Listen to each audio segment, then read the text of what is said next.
Bonjour à tous et bienvenue dans ce nouvel épisode, un épisode en solo avec quelques petits changements, quelques petites adaptations aussi pour cette saison de podcast d'été 2024.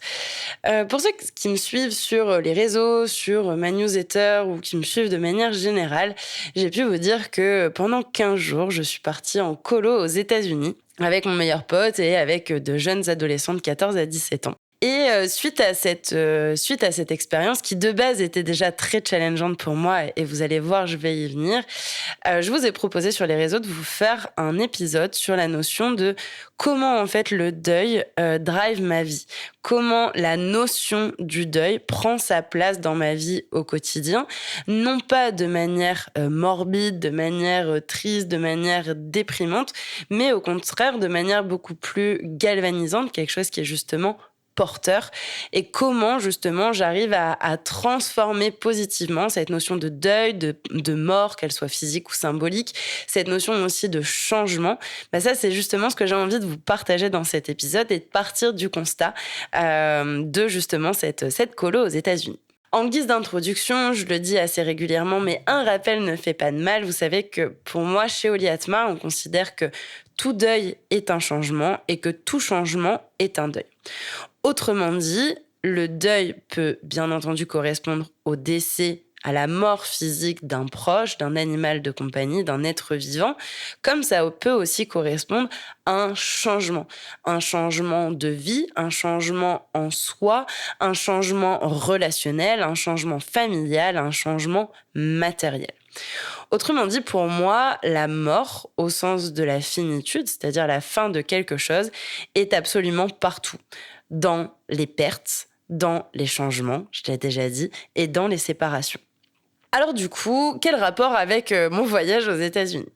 Déjà, pour remettre un tout petit peu en contexte, déjà j'ai une expérience d'animation depuis plus de 8 ans, enfin même si maintenant j'avais arrêté, mais j'ai travaillé dans l'animation, c'est quelque chose que j'adorais, le fait d'être au contact des jeunes, le fait d'être un peu le ou la référente pendant 10, 15 jours ou 3 semaines d'un groupe de jeunes, de fixer un cadre, des règles de vie, de vivre en communauté, de partager des moments hyper intimes avec le quotidien, de se laver les dents, d'avoir la tête dans le cul, etc. C'est des choses que moi j'adore et que j'aime beaucoup et que j'avais arrêté pour de multiples raisons, notamment suite au un peu avant déjà, mais aussi suite au décès de mon père, où j'ai pris des chemins de vie, en tout cas professionnels, qui étaient bien différents. Et là, alors j'adore voyager. Et quand mon pote m'a proposé ça, je crois que c'était au mois de mars ou au mois d'avril, pour partir là au mois de juillet, au départ j'ai hésité. Et j'ai hésité, pourquoi ? Parce que clairement, les États-Unis, ça m'a jamais attirée. C'est pas dans mon énergie, c'est pas dans ma philosophie de vie, c'est pas non plus trop dans mes valeurs. Et ça va faire sens avec ce que je vais vous partager après. Mais je suis partie de ce constat en me disant, ok, je ne connais pas les États-Unis. Je connais sur ce que j'ai pu en voir à la télé, entendre dans des podcasts, et entendre dans le témoignage d'autres personnes ou à la télé, à la radio, ce que j'ai pu lire, mais je n'ai pas mon avis. Finalement, l'avis de dire, voilà, les États-Unis, ça m'attire pas, c'était sur quelque chose qui n'était pas totalement réel, mais qui était une projection. Et donc, je me suis dit, ok, tu kiffes voyager, là, t'as l'opportunité d'être payé. Ok, pas énormément, mais d'être payé quand même pour pouvoir faire ce séjour. Ça te permet de retrouver le contact avec les jeunes, etc. Allez, vas-y, let's go, on y va et on signe et on part avec ton meilleur pote, enfin avec mon meilleur pote. Je suis donc partie. Mais c'était un réel challenge. C'était un challenge à plusieurs niveaux. Déjà au niveau de l'écologie. Parce que, et vous le verrez, il y a un épisode qui arrivera en septembre avec Constance qui parle de cette notion d'écologie et du deuil du monde d'avant. Donc, je vous fais un petit teaser. Mais cette notion d'écologie, voilà, on sait à quel point que l'aviation est clairement juste dégueulasse, en fait, pour la planète. Et pour autant, j'aime voyager. Et que, oui, j'aimerais bien pouvoir voyager tout le temps, mais je n'en ai pas encore les moyens. Et puis finalement, au fur et à mesure de la vie, les envies évoluent et les envies changent. Mais partir un mois et sur un mois, par exemple, se taper 15 jours, 3 semaines de bateau, voilà, après, c'est une expérience. C'est des expériences que j'aimerais bien faire. Partir en bateau, partir en vélo, partir en train. Alors, pas juste faire un Lille-Marseille, quoi. Vraiment partir en train, entre guillemets, quasiment à l'autre bout du monde. Mais bah là, c'était pas possible. Et au départ, j'ai eu du mal à accepter cette colo en me disant, mais ouais, mais chat, tu vas prendre l'avion et tout. Enfin, franchement, fais chier. En plus, tu vas dans un pays qui t'attire pas. Enfin, finalement, pourquoi partir? Et donc, bah, le pourquoi partir, il y avait déjà ce côté me faire mon propre avis. Et puis après, je me suis dit, mais en vrai, si c'est pas moi, c'est quelqu'un d'autre qui va partir. Alors, ça peut être aussi se trouver des excuses, on est tout à fait d'accord. Et s'il y a des gens qui sont en transition, qui sont dans ces thématiques d'écologie, me diraient, bah oui, mais et je suis partisane de ça, hein, ce grain de sable dans l'océan, cette goutte d'eau dans l'océan, bah, elle est pas insignifiante et elle est tout aussi importante que toutes les autres gouttes d'eau. Et c'est l'addition de toutes ces gouttes d'eau qui peuvent permettre justement l'océan et donc une action plus importante. Mais pour autant, je me suis dit, bah, si c'est pas moi qui va, c'est quand même malgré tout quelqu'un d'autre qui ira. Et puis, ça peut être l'occasion déjà d'être au contact des jeunes, de voir comment les jeunes générations ont évolué depuis 6 ans. Parce que ma dernière colo, mon dernier contact réellement avec les jeunes, ça devait être 2017-2018. Donc voilà, ça remonte dans une époque justement où tout va vite. Et puis, je me suis dit, c'est l'occasion de pouvoir discuter avec eux aussi, tiens, de cet aspect écologie. Moi qui suis végétarienne, et clairement, les États-Unis, c'est pas le monde du végé. Hein, ça a d'ailleurs été l'un des challenges parmi ce gros challenge de partir là-bas. Donc ça a été toutes les raisons qui finalement m'ont poussée à me dire, ok, on y va. Et puis, si je reviens et que je me dis que j'ai pas aimé, j'ai pas aimé et c'est ok. Et en fait, ce qui était challengeant pour moi, c'est ce côté où on a fait, pour moi, d'une certaine manière, le deuil du vide. Voilà, en tout cas, dans ma manière de le vivre, de le ressentir, de l'interpréter aussi. Pour moi, les États-Unis, c'est vraiment l'éloge et l'exemple du toujours plus. Toujours plus de lumière, toujours plus de bruit, des voitures toujours plus grosses, toujours plus gras dans la nourriture. Et je pourrais continuer toujours plus haut dans les buildings. Enfin, voilà, c'est vraiment l'éloge du toujours plus et qui va à l'inverse de ce que j'essaye de mettre en place, parce qu'attention, je suis loin, loin, loin d'être parfaite. Mais en tout cas, c'est vraiment à l'inverse de tout ça. Et rien que manger, c'était hyper challengeant pour moi, parce que rien qu'au McDo, alors si, j'aurais pu demander un burger sans poulet ou sans bœuf, mais alors déjà, ça fait des années que je vais plus au McDo. Là, j'acceptais d'y aller parce que c'était dans le cadre d'une mission professionnelle et d'être avec les jeunes, et que voilà, je suis pas le centre du monde non plus. Mais pour autant, quand j'ai été au McDo, il y avait absolument rien de végé, même pas un wrap ou quoi que ce soit. Donc ça a été en fait un deuil pour moi personnellement, et je reviens au sujet qui drive cet épisode, c'est comment cette notion de deuil prend place dans ma vie au quotidien. Ça a été un peu comme un deuil momentané de certaines valeurs, des valeurs en termes d'écologie, en termes de, pour moi, cette notion de ralentir plutôt que d'aller toujours plus et toujours plus vite et toujours plus loin. Mais c'est un deuil que j'ai accepté et que j'ai fait volontairement pour m'en faire mon propre avis.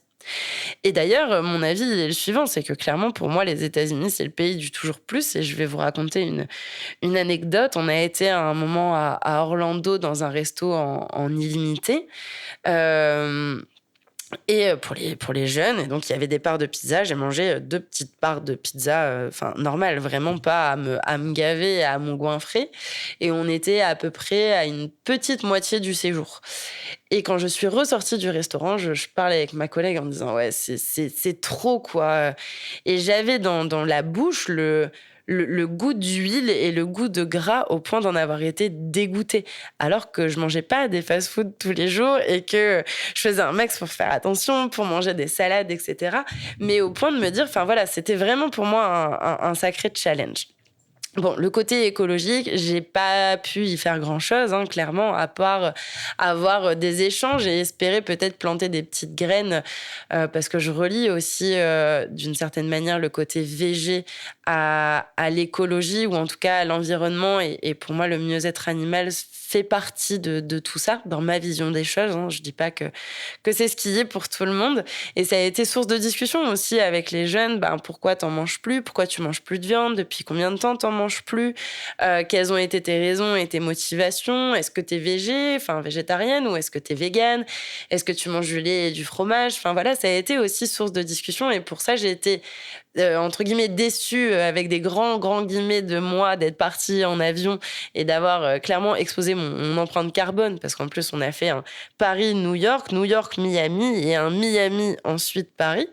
Mais néanmoins j'étais contente de me dire peut-être que ça a planter des graines dans l'esprit des jeunes. Alors, quand je dis planter des graines, ça ne veut pas dire qu'ils vont devenir végés et que je souhaite qu'ils deviennent végés, mais en tout cas, planter des graines de réflexion, d'avoir pu en discuter et d'avoir pu être ouvert ou ouverte à ça. Au point même qu'à un moment, un soir, on a fait un match de baseball et qu'il y a une jeune qui me disait « Ah bah, tu verras, chat, là-bas, il y a des trucs qui sont sans viande et tout, il y a des trucs végés. » Et je me suis dit « Tiens, c'est que ça les a marqués et c'est prendre en considération aussi l'autre. » Donc voilà, cette notion de deuil du vide ou même dans notre monde, là je donne des exemples des États-Unis parce que c'est un exemple très récent et que ça a été vraiment marquant pour moi et que c'était aussi l'un des freins et une des résistances qui au départ m'aurait fait dire non à mon pote pour pouvoir partir avec lui. Mais cet éloge du toujours plus, on l'a aussi clairement en France et en Occident et en Europe qui moi va à l'inverse de mes valeurs. Et en fait, pourquoi ça va à l'inverse de mes valeurs, c'est que pour moi, on en perd le sens. En fait, c'est courir toujours plus loin, toujours plus fort, après quoi ? Au profit, en fait, de quoi ? Je vous demande pas d'être d'accord avec ce que je dis. Vous avez tout à fait le droit d'avoir votre propre avis. J'aime bien le rappeler, mais encore une fois, ces épisodes de podcast, ils sont là avec mes filtres, avec mes croyances, avec aussi mes expertises, avec ma philosophie de vie, avec la philosophie de vie et les croyances des personnes qui viennent témoigner au micro, que ce soit en tant que citoyen, citoyenne ou expert ou experte. Mais l'idée, c'est pas de vous dire que ce que je dis est la science infuse, c'est de vous partager un point de vue, en tout cas de vous partager le mien et que peut-être il résonne, peut-être il résonne pas et c'est ok. Mais pour moi, c'est une sorte d'illusion en fait de courir après ce toujours plus dans cette on se perd pour moi dans cette consommation, dans ce comme si consommer, qu'importe ce qu'on consomme, c'était une quête du bonheur et une quête du bien-être. Et que quand on regarde ce qu'on a, on se dit souvent, et très souvent, et trop souvent à mon sens, que l'herbe est toujours plus verte ailleurs. Et je pense que vous l'avez peut-être déjà entendu, même si maintenant on commence à en parler davantage, bien que le tabou de la santé mentale soit encore là, même s'il prend moins de place, mais peut-être même autour de vous, sans parler de personnes qui sont connues et qui ont la célébrité, mais des personnes autour de vous qui ont tout ce qu'il faut, ou en tout cas tout ce qu'il faudrait, ou tout ce qu'on pense qu'il faudrait avoir pour se sentir bien, pour être la définition du bonheur, que ça passe par le matériel, une maison, une piscine, un yacht, ce que vous voulez, ou alors que ce soit de l'argent sur des comptes, que ce soit une richesse émotionnelle, je parle là de liens avec les proches, mais qui finalement ne sont pas heureux, qui finalement ne se sentent pas bien, et cette consommation devient pour moi comme un leurre au bonheur et au bien-être. Comme si, au lieu d'aller voir ce dont on a réellement besoin, d'apprendre à se connaître, savoir en quoi moi je suis à la fois similaire, mais à la fois aussi différente des autres, et qu'est-ce que moi j'ai besoin de différent par rapport aux autres, non pas pour être le centre du monde, juste pour être bien avec moi-même et trouver cette notion de bonheur, cette notion de bien-être, de mieux-être, de sérénité, de joie en fait dans le quotidien et de gratitude pour ce que j'ai, plutôt que d'avoir non pas de la gratitude pour ce que j'ai, mais pour ce que j'aimerais avoir. Et de toujours conditionner ce bonheur. Ah, quand j'aurai ça, alors je serai heureuse ou je serai heureux. Ouais, mais quand tu auras ça, il y aura eu tout un chemin qui aurait été parcouru. Et quand tu auras ça, il te manquera forcément autre chose. Et en fait, c'est un peu le côté reculé pour mieux sauter. Et pour moi, ça fait vraiment écho à cette perte de sens de notre société. En tout cas, c'est peut-être pas l'une des raisons, c'est pas l'unique raison, je veux dire, mais en tout cas, ça fait partie, à mon sens, de l'une des raisons et de l'une des explications. Et c'est pour ça que je parle souvent d'apprendre à se connaître et que le deuil, en fait, vient vraiment que ce soit un changement de vie, que ce soit une séparation soudaine auquel on ne s'attendait pas, que ce soit un conflit familial, que ce soit un décès, que ce soit un licenciement, que ce soit une maladie, une amputation. Je pense à l'épisode par exemple avec Lucie. En fait, qu'importe ce qui nous arrive, mais qu'il y a quelque chose qu'on ne contrôle pas, qu'on ne peut pas totalement changer, sur lequel on n'a pas la main mise, et qui en plus de ça vient clairement bousculer notre vie, eh ben ça nous remet en face et ça remet en perspective ce qui est réellement nécessaire. Ça vient bousculer tous nos repères, ça vient bousculer en fait tout notre quotidien et ça nous demande de revenir en nous plutôt que de regarder toujours à l'extérieur, d'être au profit de quelque chose. On regarde en nous et on se rend compte de ce qu'on a en nous, la base en fait, les valeurs, les besoins qu'on a et à partir de là, on trouve souvent beaucoup plus de joie. Et c'est pour ça que j'aime bien partager notamment l'atelier Ikigai, que ce soit en séance individuelle, soit en one-shot, c'est-à-dire uniquement focus sur cette notion de connaissance de soi, ou alors dans le cadre d'un accompagnement ou avec des ateliers collectifs.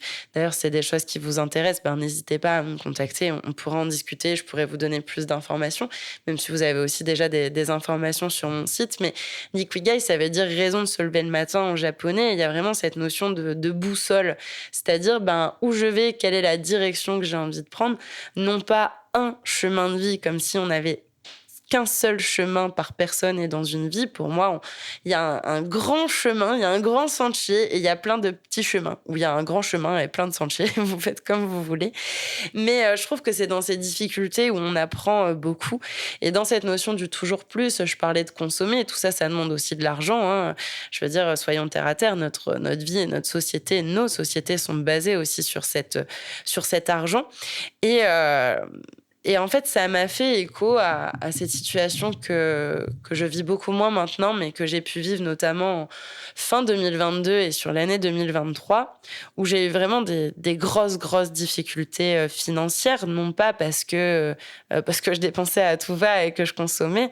Non, loin de là, j'ai vraiment appris pendant cette période ce que signifiait 1 centime, ce que signifiait 10 centimes, ce que signifiait 1 euro.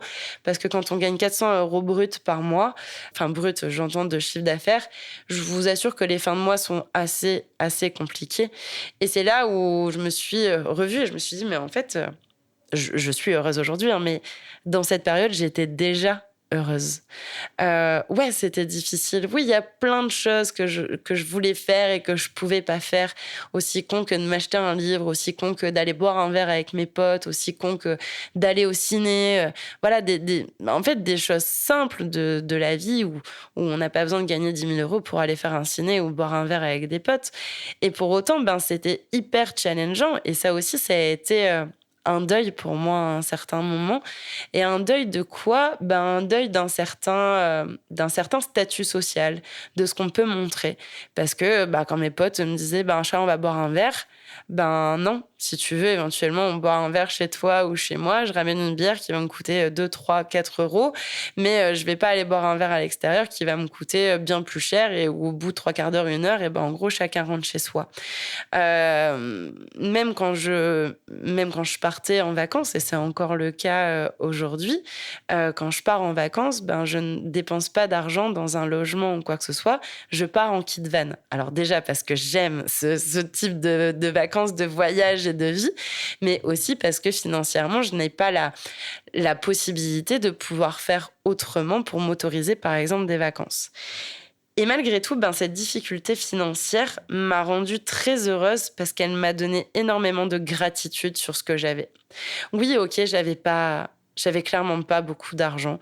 J'étais même à la limite à un moment de reprendre un taf salarié et j'ai tout donné et je continue à tout donner parce que je crois en mes projets et que le temps me montre que oui, mes projets valent la peine, ne sont pas supérieurs à quelconque autre projet, mais ont leur place aussi dans cette société, ont leur raison d'être et apportent des choses bénéfiques aux gens que j'accompagne.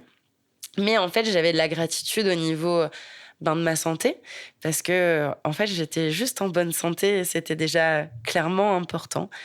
Que autour de moi j'ai un conjoint avec qui je partage ma vie depuis 11 ans maintenant. Je suis mariée depuis bientôt 3 ans et avec qui je suis très bien et avec qui je me sens très bien. Où mon couple a évolué aussi en 11 ans et évolué de manière positive, où je trouve mon couple bien plus sain qu'il n'y a 11 ans. Euh, j'ai autour de moi des proches, des amis qui me comprenaient quand je disais ce genre de choses, que voilà, on peut pas aller boire un verre. J'ai un pote qui m'a invité au resto qui m'a dit non, mais en fait, je te laisse pas le choix, tu viens. Ouais, mais je peux pas payer. Mais je m'en fous. Ça aussi, c'était challengeant d'accepter de recevoir. Mais finalement, j'ai vu toute cette gratitude que je pouvais avoir. Enfin, tout ce bien-être et tout ce bonheur que je pouvais avoir autour de moi, même si j'avais pas les finances. Et c'est quelque chose qui m'a d'autant plus galvanisée en me disant, mais le jour où j'aurai un peu plus d'argent, mais ça va être tellement waouh, ça va être tellement bien, ça va être tellement génial. Et en fait, dans ces moments-là, alors là, je prends l'exemple de la difficulté financière, mais l'exemple du deuil au sens large, quand on est face à un changement personnel, professionnel, un licenciement, un burn-out, une maladie, un accident, une séparation, un conflit familial, une séparation amicale, un décès, et en fait, ça nous met face à la finitude. Il y a quelque chose qui prend fin. Et cette chose qui prend fin, on l'avait pas prévu. On sait que c'est possible, hein. Encore une fois, vous me l'entendez souvent dire, on sait que c'est possible, mais on l'avait pas prévu. Parce que on le contrôle pas. Mais on aime bien contrôler les choses, nous, petits êtres humains. Et donc, en fait, la finitude nous fait faire face à cette illusion de contrôle. Mais c'est pas tout. C'est pas juste le fait de se dire, ok, je suis face à l'illusion de mon contrôle. Je pensais que je contrôlais. Et en fait, non. C'est aussi nous apprendre à lâcher prise, à vivre l'instant présent aussi, tel qu'il est et pour ce qu'il est. Même s'il est désagréable, s'il est inconfortable, s'il est négatif, s'il est triste, s'il est culpabilisant. Ou alors quand il est joyeux, bénéfique et bienheureux. Mais ça nous apprend à lâcher prise et donc vraiment à saisir la vie comme elle est, pour ce qu'elle est, avec ses manques et avec ses bienfaits. Et ça me fait écho à cet épisode que j'ai pu réaliser avec Laure l'été dernier, si je ne dis pas de bêtises. Pareil, je vous le remettrai en lien, cet épisode, mais qui questionne les attentes. Quelles sont nos attentes, en fait, sur la vie ? Est-ce qu'on attend, justement, toujours plus ? Et plus on attend toujours plus on a de chances d'être déçu, et plus on a de chances aussi de se casser la gueule, clairement. Et puis, dans cette notion où on ne se connaît pas, j'essaye de vous relier, pour moi, les différents points. Et d'ailleurs, je vous le dis maintenant, je vous le redirai à la fin de l'épisode, mais je suis curieuse d'avoir votre retour et peut-être de savoir comment ça résonne ou pas en vous. Et est-ce que, peut-être en m'entendant parler comme ça, est-ce que la notion de deuil, la notion de mort symbolique, physique, de changement, de transition, prend une autre dynamique ou pas dans votre philosophie, dans votre vie, ou peut-être dans certains exemples. Mais par rapport à justement ces attentes, il y a un peu ce chemin tout tracé, hein, quand même, il faut le dire, hein, qu'on nous propose, qu'on nous invite à suivre. Et d'ailleurs, on en parle avec Laure dans cet épisode, notamment les attentes des parents. Je pense que cet épisode que je fais là peut être complémentaire de celui que j'avais réalisé avec Laure. Mais on n'ose pas parce que, voilà, il faut suivre ce chemin, il faut faire un petit peu comme tout le monde. Et que si on sort des clous, on fait face au regard des autres. Et au regard des autres qui nous paraît souvent horrible et difficile. Si je prends l'exemple financier que je vous disais juste avant, quand je disais ça à mes potes et où je disais non, je peux pas, mais clairement c'est gênant. C'est gênant, j'avais envie de me terrer dans un trou, ou alors de ne pas répondre, etc. De faire comme si de rien n'était, en fait, de mettre ce fameux masque social qu'on met. Et en fait, je me suis autorisée à me dire, non, en fait, assume. Assume que ta situation est celle-là. Et si les personnes ont envie de comprendre, elles comprendront. Si elles n'ont pas envie de comprendre, elles comprendront pas et c'est OK. En réalité, ce qui me regarde moi, uniquement moi, c'est ce que j'ai décidé d'exprimer. Et j'avais envie de leur faire le cadeau de mon honnêteté, le cadeau de ma vulnérabilité et en fait, de pas montrer autre chose que ce que je suis. Et d'oser m'exprimer, d'oser prendre des risques, d'oser leur partager réellement quelle était la situation pour moi. J'ai même des amis qui m'ont dit, pourquoi tu te fais chier à essayer de monter ton entreprise et tout. Enfin, clairement, vas-y, reviens dans un taf salarié. Comme ça, tu pourras boire un coup, aller au resto, aller au ciné, etc. Et je leur dis, mais c'est pas... Enfin, je peux, ouais, bien sûr, j'aurai plus d'argent, j'irai boire des coups, aller au ciné et tout, mais je serai bien moins heureuse parce que c'est pas ce qui moi, me galvanise. Et en tout cas, c'est OK. Chacun son point de vue.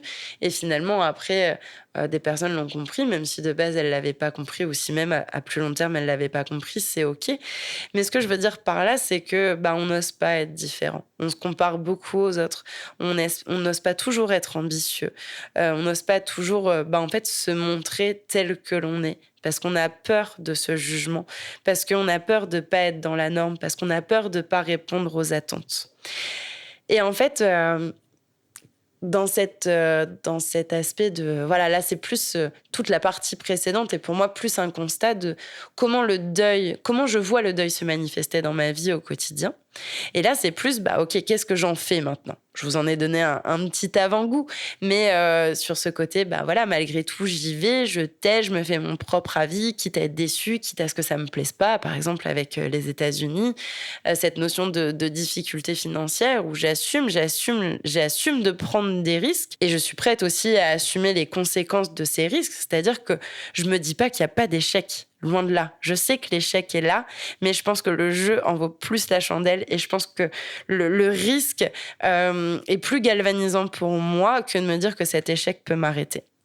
Et donc, du coup, dans cette philosophie de vie, c'est aussi, à l'inverse du toujours plus, c'est se reconnecter finalement à ce qui est simple. Mais alors, du coup, qu'est-ce qui est simple ? Eh bien, ce qui est simple, justement, c'est la nature, cette philosophie de vie. J'y mets aussi la spiritualité. La spiritualité, pourquoi ? Parce que je vous parlais de ce contrôle juste avant. Le fait que la finitude, au sens de la fin d'une situation, soit une mort physique, une mort symbolique, un changement, nous met face à cette illusion de notre contrôle. Et nous invite aussi à lâcher prise et à développer une forme de confiance en la vie. Encore une fois, je vous rappelle, je vous demande pas d'être d'accord, je vous exprime comment moi, les choses se font en moi. Et à l'inverse de ce toujours plus, de ce trop-plein d'informations, de consommation, etc., la spiritualité, pour moi, c'est aussi faire entrer le vide dans sa vie, dans sa tête, dans son corps. De quelle manière ? Dans sa tête, par exemple, par l'intermédiaire de la méditation. À l'inverse d'être dans le toujours plus, dans je consomme, je suis sur les réseaux sociaux, je consomme du contenu que je consomme d'ailleurs même pas jusqu'à la fin. Là, la méditation, c'est d'être dans le toujours moins. C'est-à-dire, l'exemple de la retraite Vipassana que j'ai pu faire au mois de mars, où justement, c'est... pas de lecture, pas d'écriture, pas de musique, pas parler, manger de manière très saine, méditer toute la journée et de revenir en fait à la base, en tout cas l'une des bases de ce qu'on est. Par exemple, je dis pas que c'est ce que vous devez faire et que vous devez vous mettre à la méditation, mais en tout cas, ça, pour moi, ça s'oppose au toujours plus. Et quand je dis ça s'oppose, ça veut pas dire que les deux ne sont pas possibles. On peut très bien méditer et consommer. Voilà, l'un peut aller avec l'autre dans des manières plus équilibrées. Toujours moins de... En fait, c'est ralentir, c'est cette notion de ralentir face au toujours plus. Le yoga, par exemple. Le yoga, le tai chi, le qigong, enfin, il y a plein de sports, ou même le sport de manière générale, qui permettent de ralentir, de revenir à soi, sans avoir un côté business et marketing autour, mais de revenir à soi, de se faire du bien, de vider cette énergie, d'aller courir. Ça peut être de cuisiner aussi, de cuisiner des choses qui sont bonnes pour notre corps, plutôt que de consommer des repas qui vont toujours plus vite, qu'on passe au micro-ondes, comme ça, le temps que ça réchauffe au micro-ondes, c'est tout fait, on n'a pas besoin de cuisiner, mais finalement, on s'alimente avec des produits qui sont pas forcément très très nutritionnels et très bons pour notre santé, et finalement on développe des problèmes de santé. Enfin voilà, c'est vraiment cette logique là en fait pour moi derrière. Et donc je donnais l'exemple au niveau physique, je donnais l'exemple au niveau mental. Je peux donner aussi l'exemple de l'écriture, qui va être le fait de décharger, par exemple, de ne pas être dans le toujours plus, mais au contraire de se vider de quelque chose et de faire entrer cette notion de vide dans notre vie. Et pour moi, ça fait partie en fait de cet apport de la spiritualité qui permet donc, comme je dis, de faire entrer le vide, mais aussi de donner sens, dans le sens de développer la confiance en la vie. Ça permet aussi d'avoir des rituels, des routines. Alors, il y en a qui parlent de morning routine, ça peut marcher.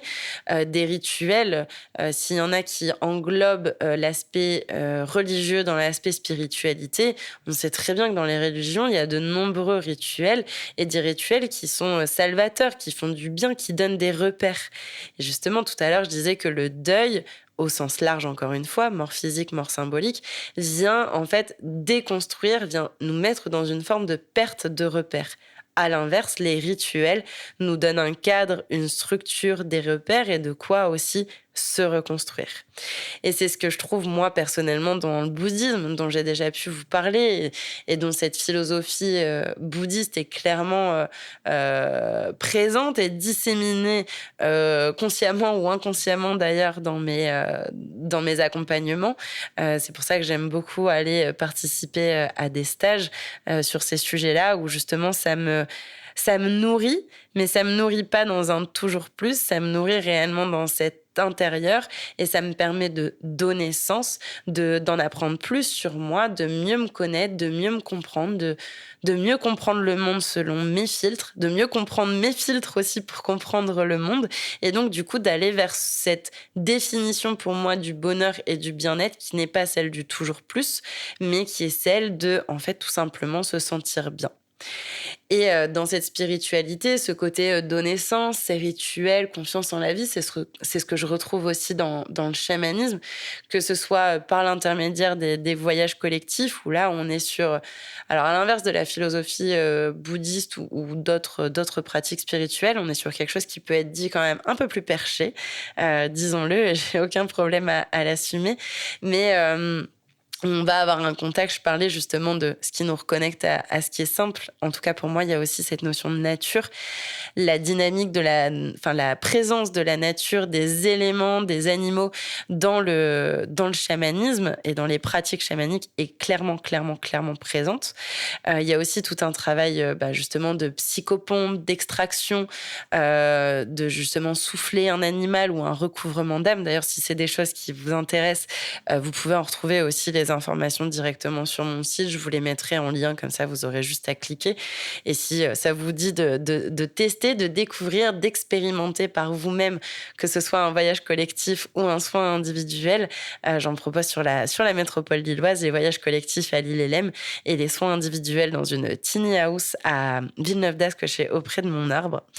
Et en fait, ce qui me permet, moi, dans tout cet aspect de philosophie de vie, je vous ai parlé du memento mori aussi dans un épisode le mois dernier, c'est de garder en tête que chaque instant, chaque moment peut être le dernier, y compris là, en étant à mon micro, y compris en prenant ma voiture comme tous les jours et en prenant le même trajet, y compris en prenant un avion qui fait des turbulences, y compris en descendant un escalier, y compris en traversant une route. Et ça, pour moi, c'est pas quelque chose qui est glauque, c'est vraiment quelque chose qui me galvanise parce que du coup, ça me remet toujours ma vie en perspective et de me demander si les actions que je fais sont alignées à moi. Et donc là, je refais le lien avec cet aspect de connaissance de soi. C'est est-ce que ça fait sens pour moi? Est-ce que c'est aligné? Est-ce que c'est authentique? Ou alors est-ce que je le fais pour répondre à autre chose, pour coller à autre chose? Et en tout cas, depuis que... Alors, ça a sans aucun doute, sur certains points, été le cas par le passé sur certaines choses dans ma vie. Mais depuis que mon père est décédé en 2019, ces notions-là ont pris d'autant plus de place.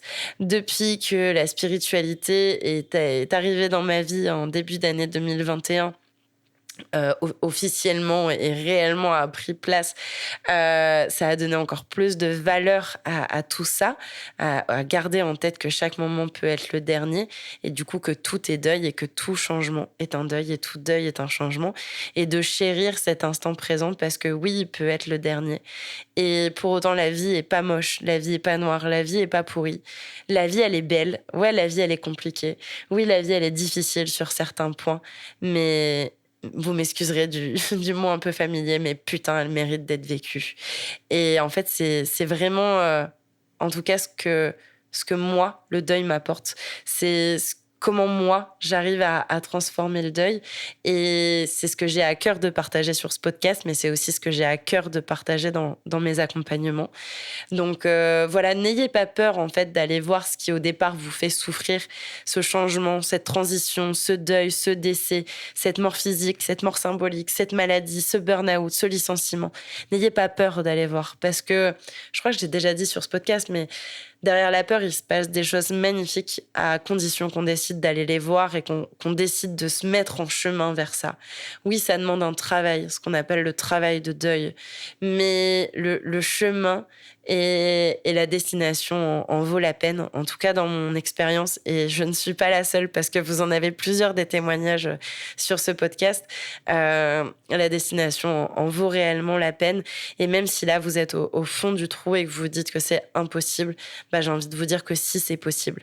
Oui, ça prend du temps. Oui, ça demande un travail. Oui, ça demande des efforts. Oui, c'est pas fun tous les jours. Oui, c'est les montagnes russes. Il y a des hauts et il y a des putains de bas. Il y a des creux de 15 mètres et où on se dit qu'on va jamais en remonter. Mais un jour, on en remonte et tout ça, ça s'apaise. Et les creux de 15 mètres deviennent des petites vaguelettes de 15 centimètres sur lesquelles on apprécie de surfer et de surfer la vie.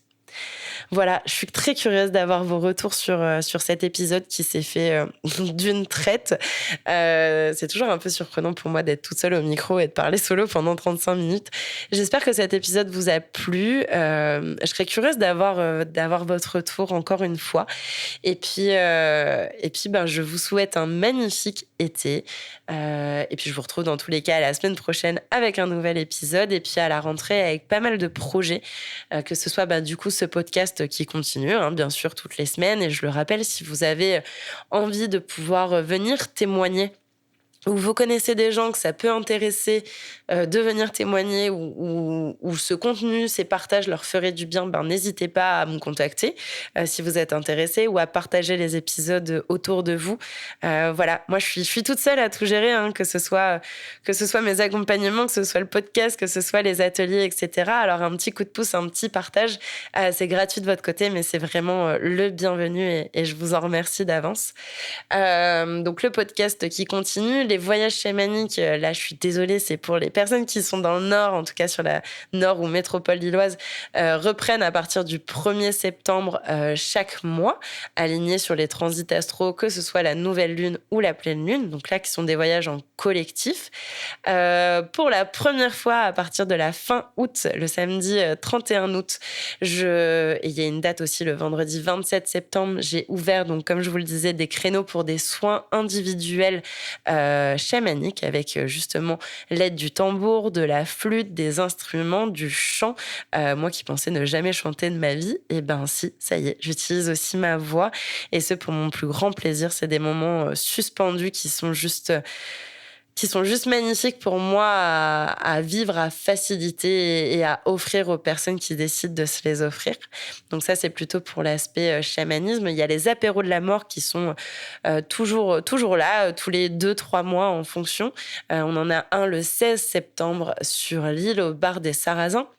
Et on en a un le 26 septembre sur Aulnoy-les-Valenciennes chez Symbiose. Pareil, vous retrouvez toutes les dates. Je vous remettrai un lien avec tous les événements. D'ailleurs, sachez qu'il y a un épisode que j'avais fait avec Sarah sur le sujet, si ça peut vous intéresser. Je vous le mettrai aussi en lien. Et si vous souhaitez participer à un apéro de la mort, mais que vous n'êtes pas du tout de la métropole lilloise, vous foncez sur le site de Happy End. Vous aurez directement aussi toutes les dates. Voilà, ça c'est pour les apéros de la mort. Et puis pour les séances Ikigai, il y a un prochain atelier Ikigai au Bus Magique le dimanche 13 octobre. Et ensuite, j'ai pas encore d'autres dates de prévues, mais en tout cas pour les accompagnements sur l'Ikigai en individuel, donc cette notion de boussole de vie, pareil, vous retrouverez toutes les informations, vous n'hésitez pas à me contacter. Voilà, il y a aussi d'autres projets qui arrivent sur lesquels je suis en train de travailler, mais que j'ai pas encore trop envie de développer, notamment celui du livre, mais celui-là, vous le savez déjà normalement. Et puis voilà, je voulais rajouter quelque chose et je ne sais plus. Oui, bien entendu, si vous traversez un deuil, encore une fois, quelle que soit sa forme, quel que soit son contenu, quel que soit le lien d'attachement. Je vous envoie tout mon courage et mes plus belles énergies pour faire face à cette situation délicate, inconfortable, potentiellement traumatisante selon ce que vous vivez. Et je vous envoie vraiment beaucoup de belles énergies, de la sérénité et aussi de l'acceptation, de sorte à ce que vous puissiez voir ce que ce deuil vous montre et ce qui vous invite à regarder, à intégrer. À intégrer dans votre vie, peut-être dans votre quotidien, quel changement il invite à faire et peut-être qu'est-ce qu'il vous invite à accepter. Tout ça, ça prend du temps. Ça se fait pas ni en un jour, ni en une semaine, ni en un mois, ni en un claquement de doigts. Donc, soyez aussi tolérants et indulgente envers vous-même. Et bien entendu, je reste disponible pour pouvoir en discuter avec vous. J'ai toujours des appels découvertes. C'est important pour moi d'avoir un premier contact avec vous, de pouvoir répondre à vos questions, de vous expliquer ma philosophie de travail, ma philosophie d'accompagnement, comment ça se passe, quelle est un peu la structure, même si cette structure reste vraiment une base qui vient ensuite être personnalisée et individualisée selon vos besoins, votre chemin de deuil, votre avancée aussi sur ce chemin de là où vous venez et là où vous avez envie d'aller. Mais voilà, sachez que je reste disponible et vous retrouvez aussi tous ces liens en description. Je vous souhaite une magnifique fin d'été et je vous dis à très très vite. Prenez soin de vous.